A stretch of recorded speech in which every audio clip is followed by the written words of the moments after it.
Great. Thanks so much, Cedric. Okay, so if I could have you please turn to page 21.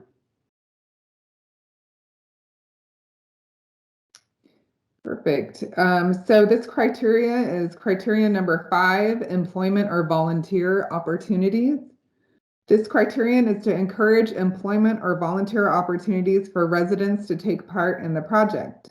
The goal is to involve at least 20 residents from disadvantaged communities in order to obtain maximum points. It is important to note that employment or volunteer opportunities count for points in this criteria only from that June 5th, 2018 date until project completion. Points will not count for this criteria if the employment or volunteer opportunities happen after the project is complete. This criteria is broken up into 2 sections. You'll see here on page 21 for Part A, it has a 3-column chart to complete. The first column asks the applicant to describe the strategy and list the addresses for targeted recruitment. This can be at a school or job training center, etc. The second column asks the applicants to describe the volunteer or employment opportunity, such as planting trees, trail building, or possibly interning for a construction company. The third column is where applicants will include the number of residents who will participate in the volunteer or employment opportunities. Points are gained by the number of residents who will participate and whether the recruitment strategy clearly targeted residents from disadvantaged communities. Please turn to page 58 for the technical assistance. You can see here on this page, it includes examples of meaningful opportunities. You can use one or a combination of opportunities, such as 5 people to lead a community-based planning meeting, and 5 people to install a community garden, and 10 students to create public art tiles for a seat wall. So these are just some combinations. You can use other combinations as well for this criteria.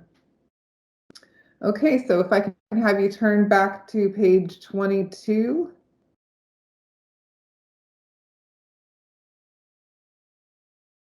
Perfect. And so this is part B of criterion 5.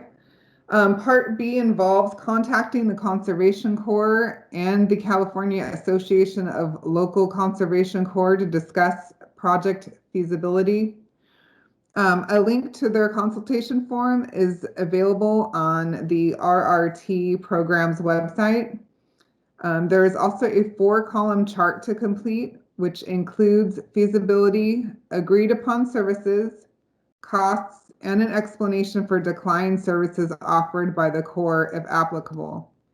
If the Conservation Corps process is followed and the Corps determines it is feasible to work on the project and the applicant agrees, full points will be awarded. However, if the Corps agrees to work on the project but the applicant declines the work from the Corps, 0 points will be awarded. If the Corps determines the project is not feasible, the applicant will still receive full points for following the Conservation Corps process. Please turn to page 58 for additional guidance. Perfect, and so it's on the bottom of the page there on page 58. As you can see, you will want to start this process early. We recommend completing this step no later than October.